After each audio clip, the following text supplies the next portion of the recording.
गांव बसरामपुर में एक सीधी सादी पर मेहनती लड़की थी, राधा। उसकी शादी हुई बसराम परिवार में, जो गांव का सबसे बड़ा और रुतबेदार परिवार माना जाता था। सब उसे बसाराम बहू कहने लगे। ससुराल में सबकी बहुत उम्मीदें थीं, लेकिन राधा के लिए यह सफर आसान नहीं था। सास हमेशा ताने देती, हमने तो दूध में नहाई बहू लाई थी, पर तू तो सादी सी आई।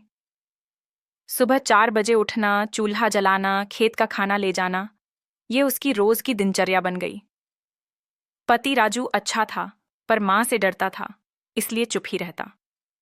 राधा कभी पलटकर जवाब नहीं देती थी। उसने सोचा, अगर मैं स्नेह से सब कुछ करूंगी तो एक दिन सब बदल जाएगा। वह सास के पैर दबाती, देवरों के कपड़े धोती, घर की हर जिम्मेदारी निभाती रही। एक दिन गांव की पंचायत में स्कूल खोलने का प्रस्ताव आया, लेकिन कोई महिला शिक्षक नहीं मिल रही थी।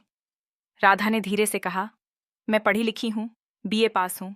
सब हैरान। किसी ने सोचा भी नहीं था कि बसाराम बहू पढ़ी लिखी है। राधा ने स्कूल में पढ़ाना शुरू किया। उसके पढ़ाने के ढंग से बच्चे ही नहीं, गांव के लोग भी प्रभावित हुए। अब गांव की औरतें भी उससे सलाह लेने लगीं।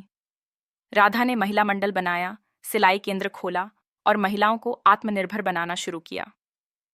एक दिन जब सास ने देखा कि उसकी बहू पूरे गांव की प्रेरणा बन गई है, तो उसकी आंखों में आंसू आ गए।